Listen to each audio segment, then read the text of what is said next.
Hey guys, Charlie here, and let me tell you, it's been a wild week in the crypto universe. Bitcoin's been crushing it, topping 47k US. And those spot Bitcoin ETFs, they're having one of their own best days ever. And whoa, have you heard about ERC-404? The new fresh contracts coming out on the Ethereum network and many others. Its first token just went up a crazy 12,000% in 1 week. Now let's switch gears because we've got a special guest in the studio today, Jabs, talking all things crypto law. So grab a seat, settle in.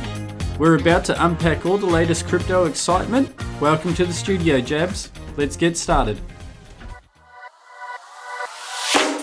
Hey, welcome to Web3 Weekly with your host, Blockstar Technology. Let's go.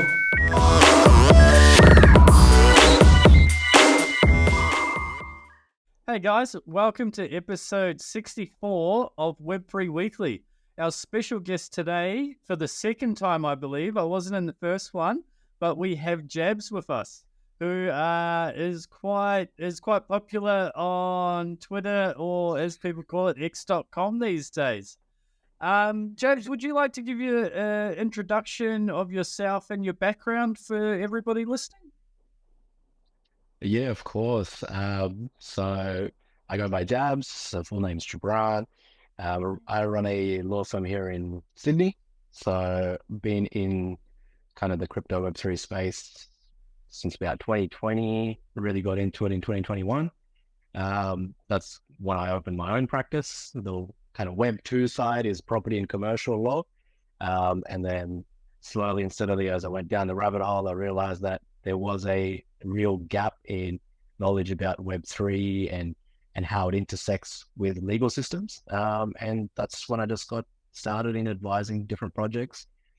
Started pretty locally, and now we kind of advise projects all across the globe.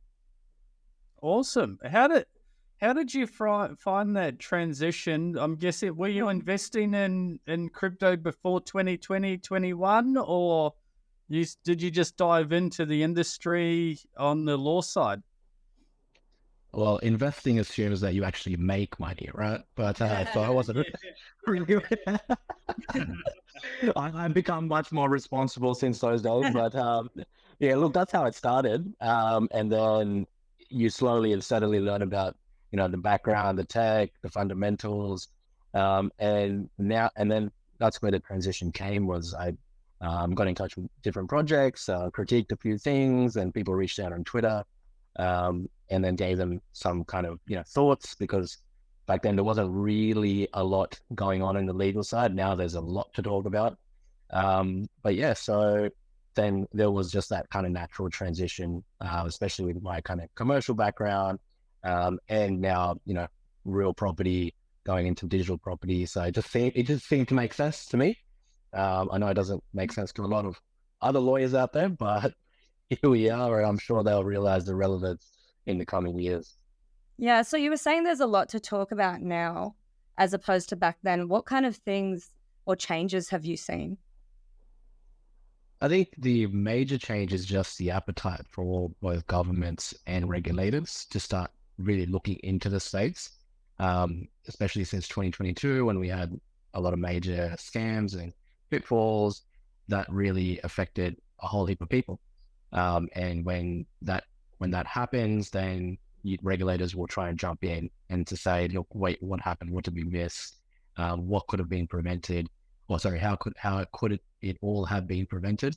And I think by that point in time, or before that point in time, there wasn't a lot of, let's say, retail customers. So, the average person wasn't really exposed so easily to the crypto space. And now it's just a matter of, download an app on your phone and you're in. In the good old days, it wasn't really like that. You actually needed to know someone who knew someone, and then you bought crypto. It was a massive transition from that to now. And just with the ease comes all the complexity and the greater risks to the average person that doesn't understand any of those risks. And that's where I think governments have really realized that it is time to come in and set some standards, same with regulators. And this is a global phenomenon as well. to see how as this space grows and grows and grows, we don't want it to be just growing unchecked. And that's what their approach is. Yeah. And I guess one of the main ones that brought this to the government's attention, obviously FTX. A lot of people within Australia thought they were protected. They weren't, because those funds were held overseas as well, which is starting to, it looks like there's movement on there, and customers, the liquidators are coming in and looking to pay back a lot of the people that were holding funds on those exchanges. But again, it's one of those things where it seems like it could be really soon, could be 2-3 years away. So there's a bit of a legal process there. How, I guess when you jumped in, it would have been like the DeFi NFT bull market. Has DeFi really started to push the governments onto the regulation, or is that something that they're just looking at protecting the consumers at this stage? DeFi is kind of a weird creature from a regulatory perspective, because the way most of these regulations are kind of set up is to deal with the middle person, right? So they would look at, things like the person that's giving the advice for financial services, or people custodying funds, so on and so forth. Now, when that kind of translates across to the crypto sphere, then you talk about centralized exchanges or other entities that are actually holding funds. But when it comes to DeFi, when there is no middle person, it's just peer-to-peer, then it becomes really difficult to enforce and look at who should be targeted. Recently, a couple of months ago, there was the international securities cohort that actually got together, and they're looking at maybe potentially thinking about node operators or the like to actually be parties that are responsible for these transactions. But there is a I guess a fundamental disconnect between how regulators and the legislation has been approached to date, and what DeFi and the other aspects of crypto and Web3 really bring to the table. And that's where there's going to be a lot of difficulty, I think, moving forward. And that's where the risks really come up, right? So it's really a matter of, it's going to be staggered. They're going to start with what makes sense to them. And then slowly and steadily, as they start understanding the space, they being the regulators and the governments, then you'll see that they will start shifting into other aspects as well. I don't think it's going to be jumping straight to DeFi. Some I guess global jurisdictions are trying that approach, but they are not trying to deal with the low hanging fruit first, like stable coins and exchanges and things like that, before they jump into the whole DeFi sector. Yeah, it's funny that you say that, because before you were talking about like the adoption and retail adoption and protecting the consumers. Like, what do you think of the ETF going through? Do you think that's going to enhance adoption? People are going to feel more comfortable entering the space, or what are your thoughts? I have a few, unconventional thoughts on the ETF. But, that's all right. We're unconventional here. So go ahead. Look, I mean, okay. Overall, I think it is a good thing that, you have these TradFi institutions starting to adopt crypto. But the difference or the distinction that a lot of people don't make is really, there's one aspect of things where they look at just the technology, so the underlying technology, which is the blockchain technology, DLT, like we like to refer to it in the Web2 space, and then the actual financial side of it as well. So it's great to have services or service providers that come in and then custody funds for your average retail customer, and they're custodying Bitcoin in this case, which is great because people will get exposure to that in their portfolios. But at the end of the day, those aren't the people that, as I see it, that will end up being your kind of quote unquote mass adoption market, right? Potentially some of those people will start looking at other coins and other aspects of the whole Web3 sphere, but we're talking about significantly large entities like BlackRock and so on. They are really looking at super funds and other massive asset players those people are really not the ones that are going to start investigating other things and other priorities or fundamentals of Web3. That's just my view. I don't think that they are the ones that are going to go down that rabbit hole like I would went down, a few years ago. But at the end of the day, it's going to make the Bitcoin price pump, and that's enough for some people. So it's a balancing act in that regard. That's the way I see it. Yeah. And just going back a step, where you mentioned the node providers and governments looking at coming after them. I remember, maybe 3 to 6 months ago, it was actually came out, since Ethereum moved to proof of stake, there was quite a few nodes out there. I think as this talk started, avoiding sanctioned addresses that had been linked to terrorist groups or whatnot. And then it becomes into that mix of these proof of stake node providers just wanting to make some extra interest, free transactions on their already established Ethereum, and the decentralized community going, hey, you can't do that, Ethereum's not decentralized. Do you have any opinions on how that played out, Jabs?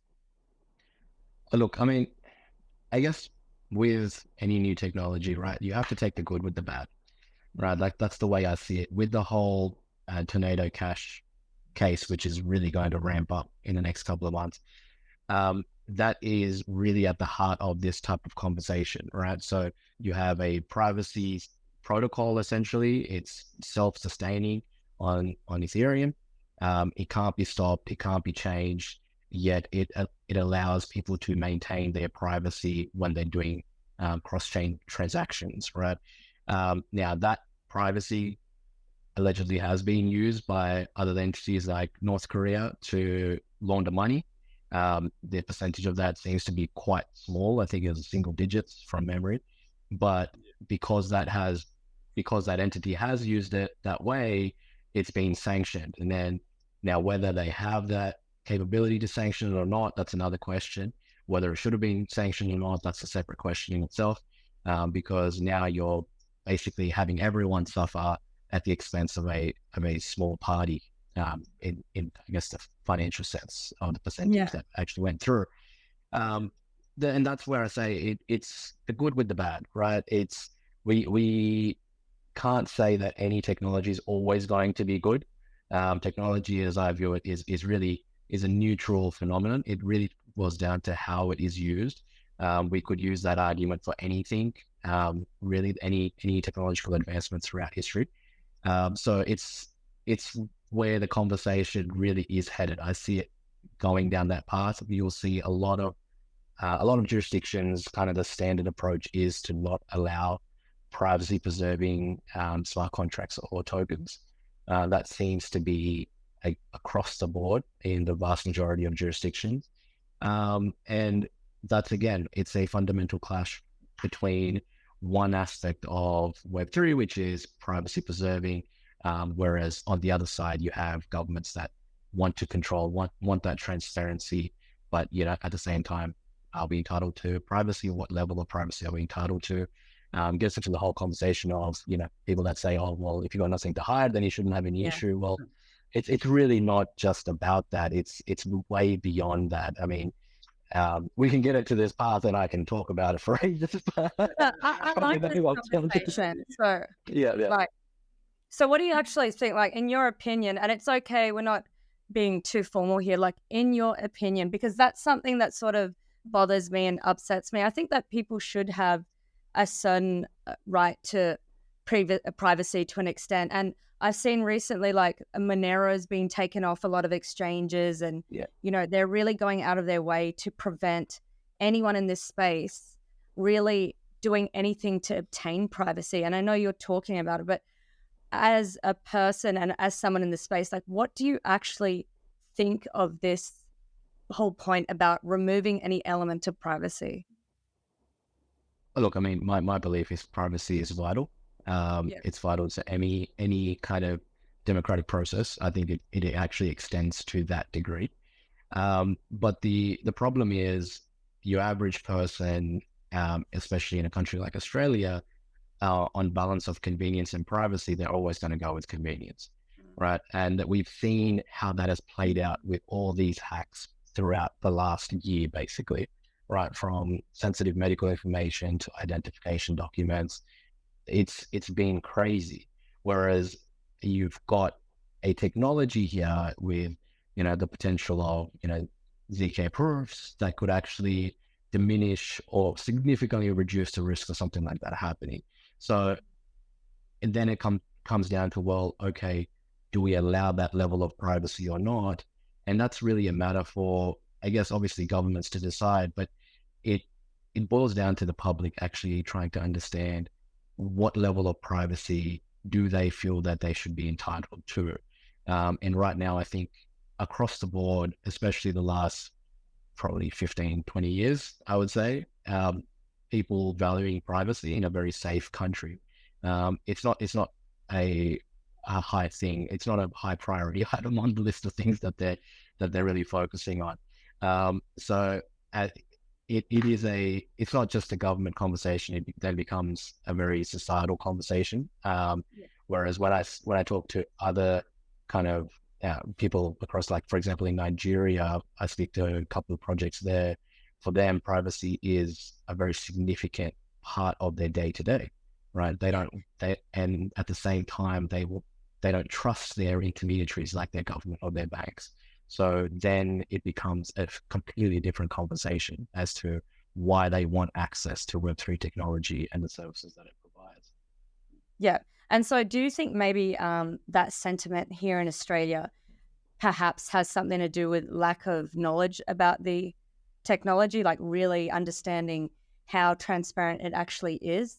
So do you think if people knew better, they would, have a different feeling towards it? If they actually knew how easy it was to track and to see everything, they'd realize, oh, maybe we should care about privacy more, like just a lack of education? Yeah, look, I think a lack of education is a big part of it, but it's not the be all and end all of the conversation, because right now, sitting in Australia, we trust our government to do the right thing. We trust our bank to do the right thing. Okay, so when we have that level of trust, it's not really a priority in my books, right? So it's not going to be, well, oh yeah, that, if that was reversed, where you say, wait, I don't trust my government, or I don't trust my bank to do the right thing, and then you say, well, I don't want them to see my transactions, it makes sense. It's a completely different conversation. Where you say, oh, look, I trust my bank and I don't want them to see my transactions, you're not really going to make that, again, a priority for you, right? You'd rather just, NetBank have your mobile number, you give them your address, everything, it's fine. You trust that they'll keep it safe, even though the last few months we've clearly seen that hasn't been the case. But again, then it comes up, that's where the conversation then goes towards the government to say, well, again, my personal view, look, the government then has to step in and say, well, these organizations have clearly not secured this private information of their clients or their customers or consumers.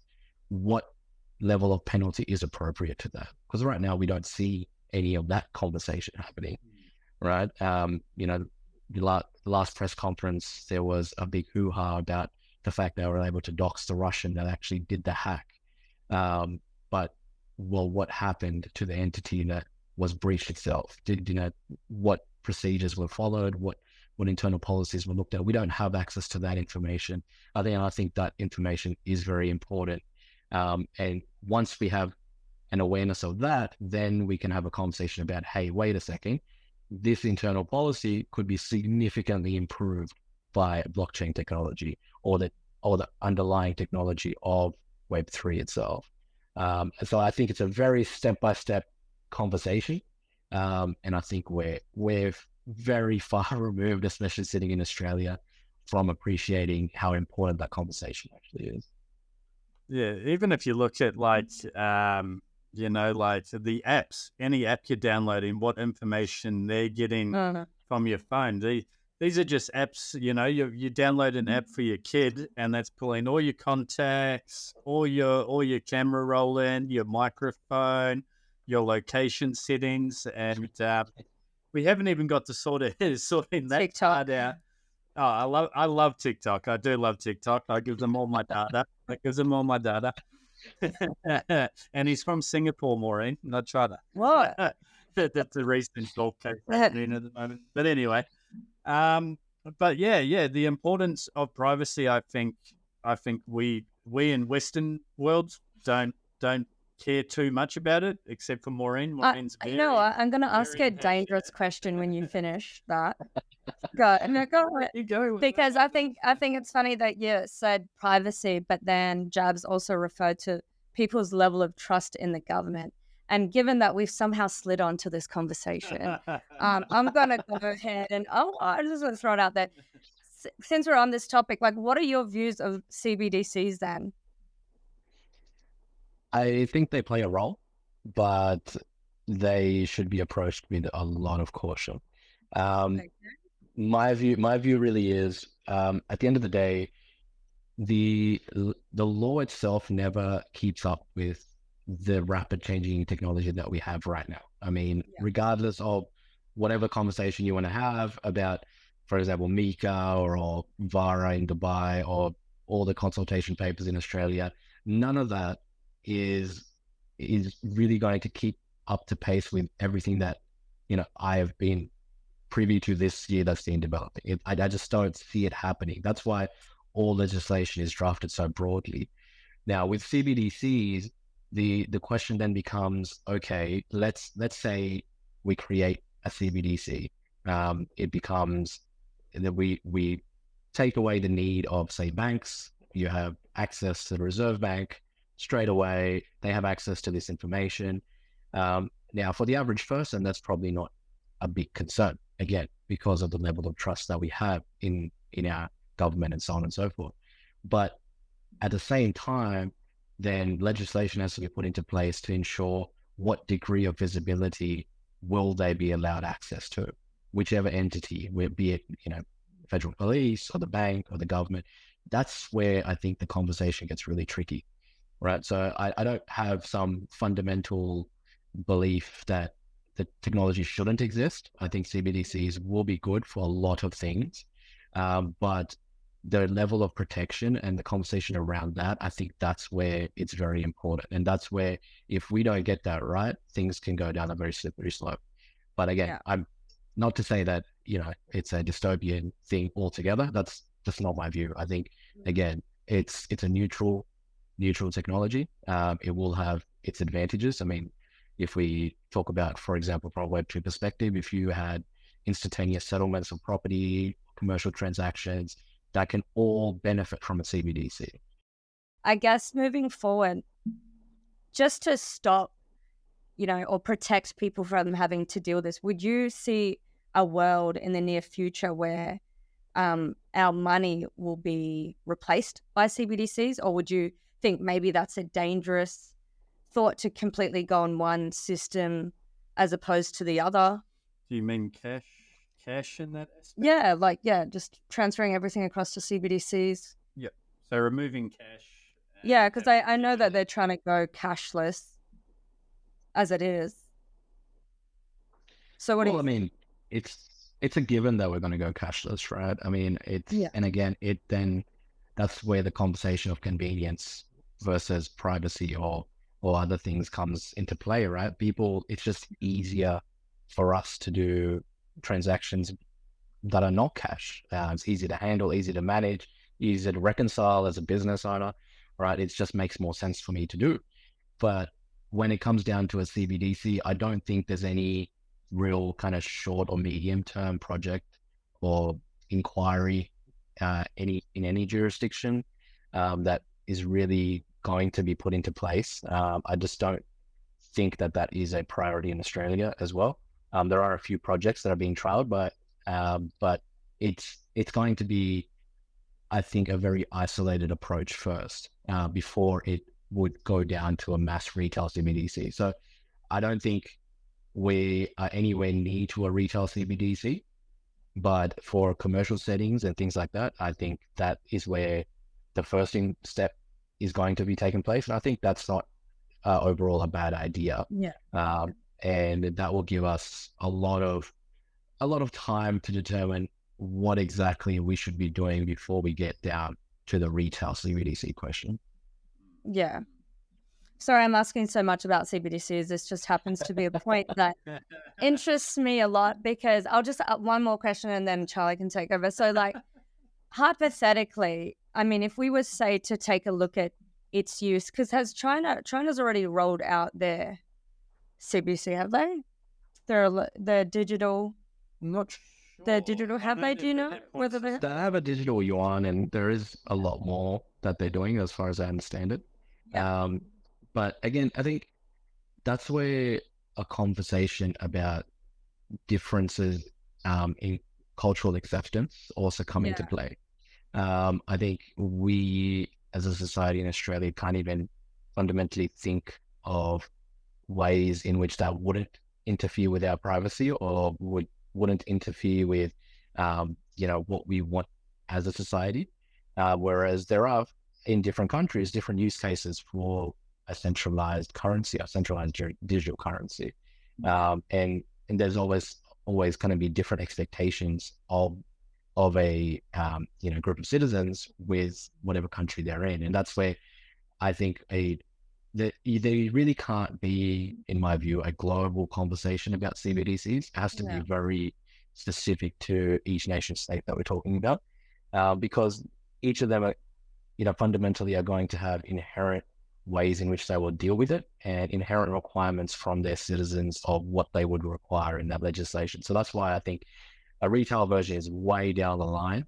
But again, commercial entities, they just want things happen seamlessly, smoothly, securely, and they just want it done as quickly as possible. So that's where CBDC, direct access to the reserve banks of any nation state just makes sense. Yeah. All right, I'll stop. Yeah. No, that's all right. That's all right. So Jabs, I was gonna ask, like, I think this year is going to be a good year for crypto. With historically Bitcoin happening, we've got the ETFs, numbers go up.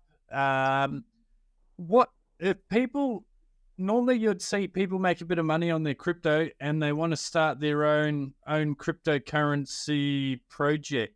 How can you help them with their cryptocurrency project, and sort of high level tips that they should be aware of before going out and starting it and then coming and seeing you? Come to see me first. That's what I would say. And look, I mean, the question, well, put it this way, what I've been saying, especially recently to anyone that comes to me, is really 2024, whatever narrative you want to follow, the one narrative that no one wants to follow is that this is really going to be a year of regulation. Whether we like it or not, every single jurisdiction out there is really looking to put something into place this year. And by the end of the year, we'll have MiCA in the EU, fully in place. That's going to be a very high bar for projects to actually comply with. So my conversation is really looking at what jurisdiction they want to set up in. That's the first question. 90% of the times, the people I speak to have no idea where they want to set up. So then the conversation really shifts to, okay, what steps can you do that would make you at least as reasonably as possible correctly set up in any jurisdiction that you may want to be in later down the line. So the way I see it is, part of my job is to look at all the similarities between the different laws that are kind of being implemented, have been implemented, or will be implemented in the short to medium term. And then it's a matter of kind of guiding them to say, look, these are the things that you can do to kind of optimize what you're building. And then you may as well get someone that's specific to your jurisdiction to say, hey, look, I want to get a license, or should I be registering a company specific to this and that? And that's where the next setup kind of conversation goes to. The biggest problem is, the way I see it is, people just want to build in Web3, which I guess it's not a problem. That's a great thing. But the problem is that they don't realize that what they're building then has legal consequences. And there's that fundamental disconnect. They just want to do it, iterate and figure it out. But a lot of the times that's where the problem is you should have figured it out first, and then you iterate, and then you develop. And that's where the majority of laws are really headed, is to say, look, you need to have figured out X, Y, Z before you actually develop it, because you should be able to disclose that X, Y, Z in a white paper or to a regulator, or, register a document according to that. So, I mean, we can get into specifics of some places, but that's kind of the conversations I've been having. And I do a thing where I have a free few minute chat, and in this month I've just kind of made the initial consultation fee optional as well. So I've been getting a lot of inquiries, which is fun, but it's good because I get to see what people are thinking in the space, and I like to do that, which is, I guess, a bit different to other lawyers. I like to have direct conversations with builders and developers, and to see, what their thought process is. And that's where I think there is a disconnect between the conversations that are happening in government and regulators, and the conversations that are probably not even happening in, groups of builders or chats, Telegram groups, or even on Twitter, essentially. Yeah. So on that one, Jebs, if I was to come to you and say, I'm thinking of setting this structure up because I'm one of those crypto, like, hey, let's just build it. And if you're successful, then you sort of got to worry about it. Much like in EOS, I don't know if you're around, but 2018 EOS, biggest ICO ever, raised $1 billion, paid a $25 million fine for being an unregulated security or something around billion to American customers. But if I was to come to you and say, hey, I'm thinking of setting this project up in Nigeria, would that be something where there's less regulations as the Western world is building regulations? Would we be seeing more projects move to, say, these third world countries that are wanting money, wanting income, wanting employment for people within their country, and would be less regulations and jurisdictions for them to set up there, which I remember Malta done many years ago. And a lot of exchanges such as Binance actually moved to Malta. It was like a big Malta migration of exchanges at one point. Yeah. Oh, look, I mean, okay, the conversation I really have with them is to say, look, are you building something that is just going to be short term, or do you want it to last? Right? Almost 100% of people will say, well, we want it to last. Well, if that's the case, then the biggest thing that's going to give you a competitive edge is to outlast your competition. That's the way I say it to them. And the one way you can outlast your competition right now is to set up properly and be ready for the incoming onslaught of regulation. That's seriously, that's just my view. It's not really a matter of, yes, let's set up in a favorable jurisdiction and let's see how it goes. There are people that want to do that, but then those are the people that really haven't thought through what they're trying to build. And if they haven't thought through what they're trying to build, then I can't really help them, because then I don't know what documents or what things I'm making for them. So that's I think pretty key to the whole conversation. People in the space, I don't think really realize the impact regulations will have, and the fact that regulators don't just act straight away. They're going to act in 2-3 years time. Now you might be developing a game or an NFT project or something, and in 2-3 years time, if you play your cards right, you might be sitting on $1 billion, right? And if at that point in time a regulator comes back and says, hey, look, you did XYZ wrong and you have to refund everyone plus profits, well, what are you going to do? Right? And there are regulators that have the ability to do that. So those are the types of conversations I have with people that come to me. A lot of it in the initial chat is kind of educational. That's kind of been my approach. I'm not I don't cater to the, I guess, the big side of town. That's not what my law firm does. I try and keep it more grassroots, more kind of really people that are eager to develop, eager to do things, but they just want to have that conversation to say, hey, what if I do it right? And how do I do it right? They're not necessarily going to have the funding or backing to spend, 10, 20 grand on a lawyer to set up an entity or a multi-jurisdictional structure. And that's not really my target market. My target market is the person that just goes, hey, look, I've made this NFT project. How do I protect myself? How do I make sure that the rights that I have are retained and I've licensed it out correctly? And then I go, look, let's have that conversation. So it's those type of people, which I'm starting to see more and more of. I didn't kind of expect that, to be honest. I thought people would just kind of run away and go, oh, look, your laws are bad. We're not here for that. But I am starting to see more people that are eager to have that conversation, let's put it that way, to say, look, what would it mean for me to set up correctly? Or what would it mean, for me to have something that I'm protected and my project is protected? Because at the end of the day, these people spend, countless hours, blood, sweat, and tears developing something. And the last thing they want now for to happen is for it to be shut down or for them to get in trouble.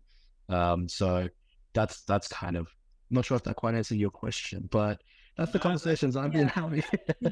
Yeah, no, that answered it. Thank you, mate. You mentioned that obviously with Mika coming in, that the standards have been, brought up quite high. What can you give us a few examples of what you mean? Like, what can people look forward to or consider? Not look forward to. Okay. That's a great strange word in Maureen. Or keep in mind. Yeah. Look, I mean, with Mika, and I'm obviously not expert in Mika, but there are a few overlaps with other laws in Australia as well. One of the big ticket items that I see is you actually have to know what right you're giving to the person when they're buying your crypto asset. And that's even though that sounds pretty low bar threshold, a lot of projects don't actually think about that, right? They just want to develop something. They want to develop a token or an NFT, but they don't actually think through, hey, wait, this is what I'm actually going to provide to the person that holds this token or this NFT. And that conversation is been quite surprising for me, because I like to sit down and say, all right, well, what are you developing? I don't care what your supposed white paper says. Tell me from start to finish, what are you actually making here? And a lot of the times there isn't really any conversation about what rights the person that has the token or the NFT actually has. And that's going to be part and parcel of any white paper that will need to be developed under Mika. And obviously the, I guess, ancillary or kind of other requirements are going to be licensing and having an office in one of the EU member states if you are going to be developing that way. And then the final kind of big ticket item, which the UK is also really hammering down on, is marketing.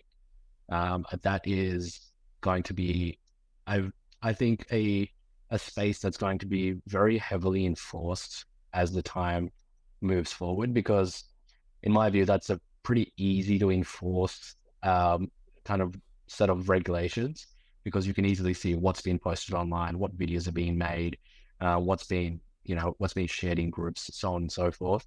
So I think that's going to be another big ticket item, is to make sure that all the advertising material, there's no misleading content in there. You're not inducing people to actually buy this by referral programs or things like that. And that's, I guess, the overarching view is just consumer protection. So my conversation is really with projects is, well, look, regulators are looking at this from a consumer protection point of view. The easiest thing you can do is to ensure what you're saying to people is what you're building and what you're going to eventually give to them. Now, the easiest way you can do that is make sure that all your documents that you've set out are clear and concise so that anyone can read it, right? And then the final part of the conversation is you as a developer or a founder of a project need to know what risks are involved when someone invests in that project, because that's the other side of the kind of conversation about risk management. So consumers are required they're entitled to know what risks they're taking on by investing into anything. And you as a founder of a project or a developer should be able to disclose all the risks. That really could be anything, right? And that's the other part of the conversation no one really thinks about is, hey, look, I need to tell them about risks, but what risks are there? And then you talk about, okay, what are you actually building? Where are the pitfalls? What are the risks here? And then basically being able to disclose that in the documents to make sure that everyone's on the same page when they actually invest in anything. So that's, I guess, overall, all of that approach is something that the majority or the vast majority of founders and developers have not thought about. I can guarantee you that. And the thing, though, I mean, my view is really as time progresses, regulators are going to get more and more savvy. They will start enforcement action. And that's when people will go, oh, okay, I really should have listened to Jabs and done this 12 months ago. And they'll come to me and be like, I told you so. But that's that's how I see it. I think it like, yeah. I think it's funny that you said regulators find it really easy to go online with the marketing and see what videos are being posted and what people are saying and then come down on them. Because it's funny that you say that, because if it's so easy for them to see what videos are being shared and what's being put online, then why are there so many scams? Like how are there so many scams and people getting away with scams if they have such access to all of these videos and things being put online? Well, they do have access, but then they have to prioritize based on the resources they have, right? So at the end of the day, they're not going to go, unfortunately, after someone who's not in their jurisdiction. That's the first thing. That's going to be a lower priority item. The second thing is, okay, if there's something that's a bigger ticket item, do they over prioritize that, or how do they balance it with the resources they have? Access is pretty easy. I mean, they also have access to other technology, which gives them pretty transparent view of all the blockchain transactions as well. But then it boils down to a matter of what are they going to prioritize? And that's kind of, I guess, the extra limb of the conversation. We can sit here and talk about, doing the right thing and regulators and creating all the documents and structuring your company in this way and that way. But at the end of the day, it's a matter for whether the regulators want to take on something. They want to take on a scam. They want to take on an issue. And for them, obviously, that's very resource intensive. If they started going after every single thing, their approach will try and be to minimize that from happening, and then to make sure that they go after the most affected, the big ticket items. That's, I think, always been the approach. I mean, I do a lot of construction law as well, and we can get into that conversation. But it goes without saying that there are a lot of issues in the construction industry as well, right? But there's no expectation that, it would be good if the regulator could go after every dodgy builder, put it that way. That'd be awesome, right? But the reality is it's next to impossible for that to happen. And it's only going to happen when something big happens that they go, okay, this is something that we will prioritize and spend our resources on. And that goes for any, I guess, industry where you have a regulator that oversees it. And similar situation is going to be with crypto assets, right? We will most likely just have ASIC looking over everything, and ASIC also has to overlook every single other thing as well. So it's not like, for example, in the UAE or Dubai, where you have a separate regulator for crypto assets, which they set up, which in my view is a pretty smart decision to do, because now you have a regulator solely focused on that. They have expertise in crypto assets. And that's why they're taking a very, I guess, progressive approach to the whole Web3 sphere. But yeah, look, time will tell. I think the jurisdictions are still trying to figure out how they will play the legal, Web3 situation. And in my view, these are all kind of experiments in how to regulate this new nascent industry, because it is still early days, the way I see it. And the industry itself will evolve, and I think it will evolve pretty rapidly, and regulators will have to play a pretty catch-up game. That's what I think. Yeah, and going after the marketing is quite interesting for the scams, Maureen. So you can't go after all of them. Like, I don't know, I came across one the other day on YouTube of the AI version of Michael Saylor giving away 5,000 Bitcoin and 25,000 Ethereum or something, and click this link.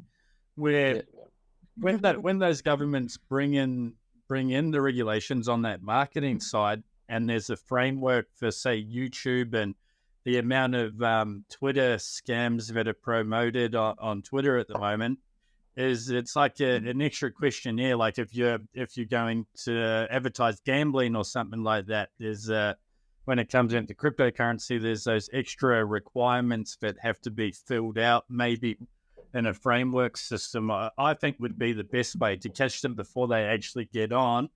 And then if they do get their way around it, they can revise it and go from there. Because an interesting one I've seen recently, there was a guy on Twitter and he clicked like 105 different crypto ads on there, which was like NFTs and all this other stuff. And it turned out like one of them were like wallet drainers, for instance. And then the other four were just dead projects.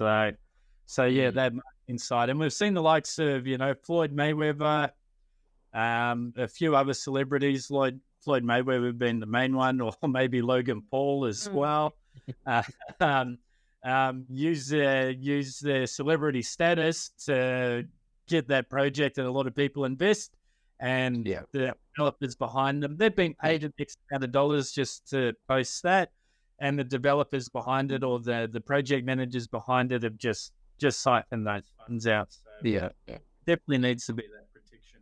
Yeah, look, I mean, there obviously needs to be that protection, but the expectation that scams will just go away, that's just not a reality. Scams have always existed, will exist, and will continue to exist. I mean, especially in a new and up and coming technology, it's the ease at which you can create a scam obviously is there, but on the flip side, the ease of identifying a scam is also there.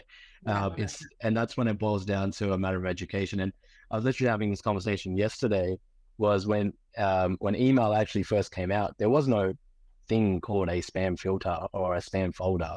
It was just your email, right? And it was full of scams. It's just the way it was, right? And then eventually things developed, and these companies were able to create these filters, and were able to pick up on what could be a scam and could not be a scam. And even to date, they don't always get it 100% correct.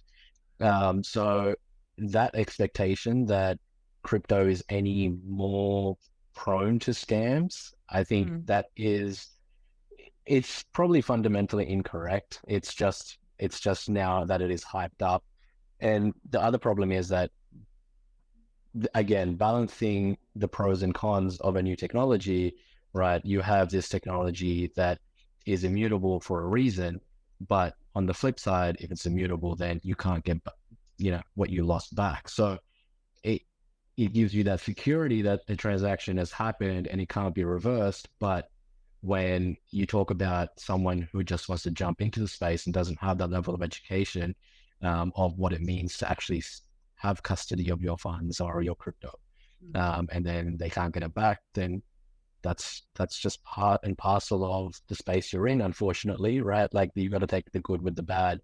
And I only learned that when my MetaMask got drained. So you live through experience. You have to go through the trenches if you actually, I think, want to be a true part of the space. And unfortunately, I don't see the average person either wanting or being able to do that. So education is always going to be key to any of this as we kind of move forward. And it's not just the average person. I think educating the regulators and the government itself on what this technology actually brings to the table versus what you hear, all the negative, news and connotations that come with it. That's also going to be a massive exercise in education. Yeah. So you mentioned, this will be my last question, I promise. So you said you do a lot with the constructions. What do you actually think of real world assets? especially like in terms of the construction industry or property? Do you see a future for real world assets? Oh, look, I think there's definitely a future. I think it just makes sense to tokenize many things. Like Yeah. that's in that sense, it makes sense to do. However, there's going to be two kind of fundamental issues. One is the demand. If people don't understand that instead of some certificate of title, even though it's just a PDF document, they get an NFT, for example. What does that entail? How are they going to appreciate the significance of that versus that PDF document, which still is nothing, but to them, it carries that significance, right? So the demand side of things is going to be, again, a whole exercise in education to make sure that people appreciate that this is one-to-one. And the second side is going to be regulation. I mean, any RWA project that I've spoken to, they're pulling their hair out because there is such little crossover on a global context with RWAs, whether it's property or whether it's something as simple as access, and that's going to be a massive problem, which I don't think many people appreciate. Again, build fast, iterate, but think about it all later. That kind of approach with RWAs just does not work, unfortunately. And that's why there are only, I think, a very few select number of projects that are kind of succeeding in this space, because that you actually have to have the conversation with your local kind of land registry department to say, oh, look, this is how we're going to set it up. We're going to have trust structures. Are we going to have companies that deal with this? How are we going to set up the wallet? And so that there's a whole, I guess, infrastructure in the back end that needs to develop to make it all streamlined. And that is I feel like it's getting there. It is going to take a bit of time. And if we get a bit more favorable regulation, then it will just make it easier. But I think overall, one way or the other, whether it's in the next couple of years or later, tokenizing the vast majority of things is just going to make sense.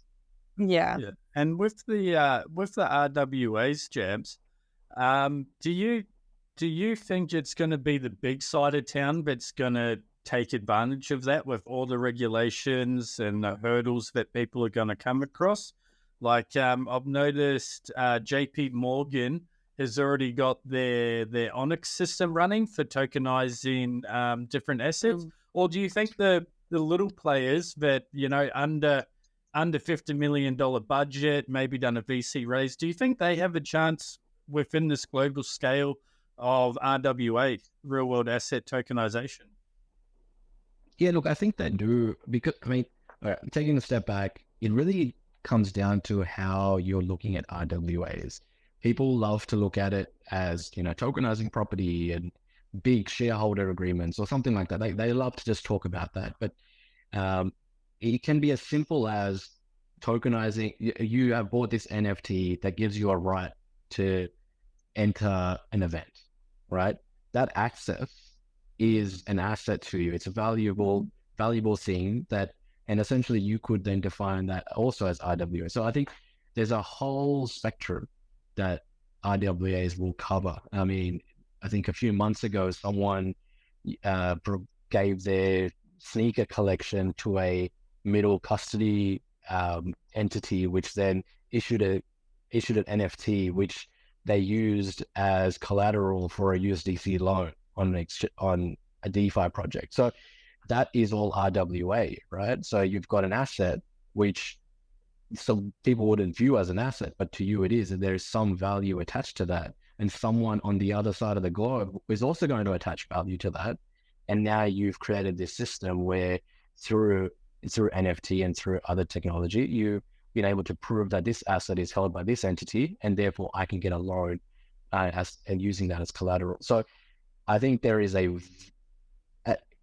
the potential itself of RWAs really hasn't been realized. That's what I think, because a lot of people aren't really focusing on the smaller ticket items. They're really looking to just tackle the big complicated stuff, which is going to take a few years to figure out properly. And then it's a matter of will it be beneficial to actually have that set up in that way. That's, I guess, another whole conversation. But yeah, RWA is, I think there's always going to be room for the smaller players, because at the end of the day, this is a technology that democratizes the whole, it just creates an even level, it's a level playing field for everyone that wants to develop. If you develop something that's good, that you can get users on, a community to follow, I think that's how you define success in this space.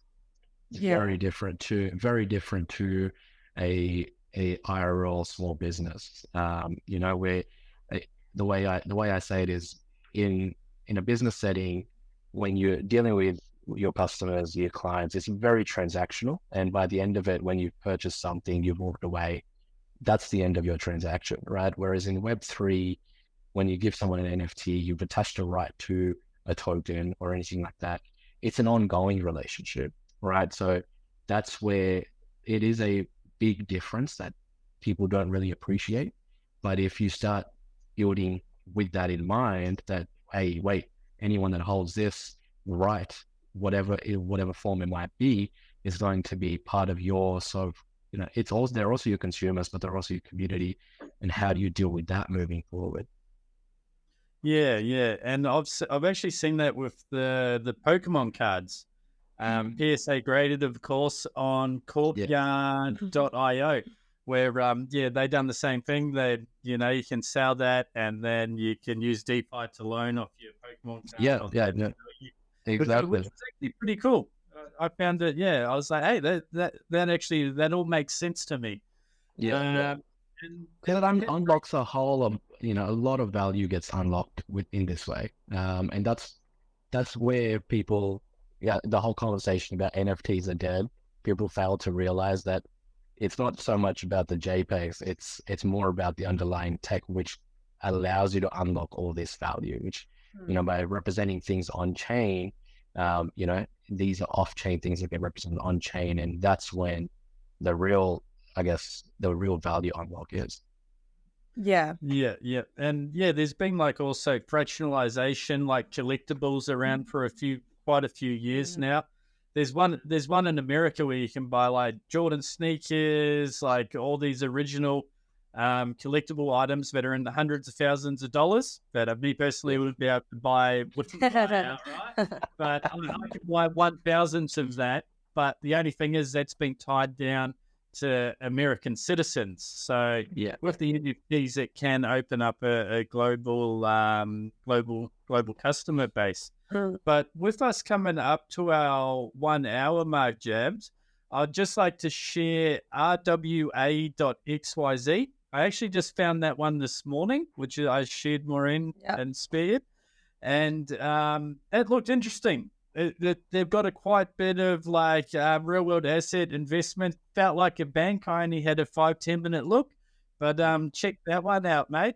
And now, where can everyone get in contact with you, find you, book in that consultation, and let you help them out before they go too far down the rabbit hole of their project, mate? Well, it's a few ways. You've got obviously Twitter, and Gibran the Lawyer on Twitter. You got my personal website, gibrandelawyer.com, or aduvalegal.com.au, which is our website. By all means, you can book something in, send me a DM, tweet. That's, I think, the easiest way. Anything I said, obviously a disclaimer, not financial advice, not legal advice. If you come after me, you'll probably lose. So just put that out there. That goes for me as well, guys. Disclaimer.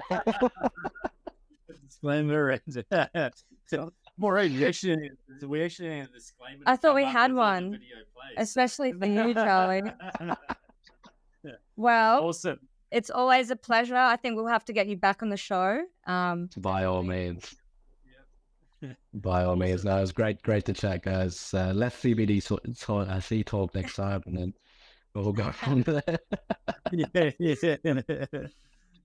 All right. Thanks for hanging out with us and answering all Thanks a lot. Thanks a lot. It was a pleasure. Yeah. Bye. Thanks for tuning in. We'll see you next week. Same time, same place. Subscribe.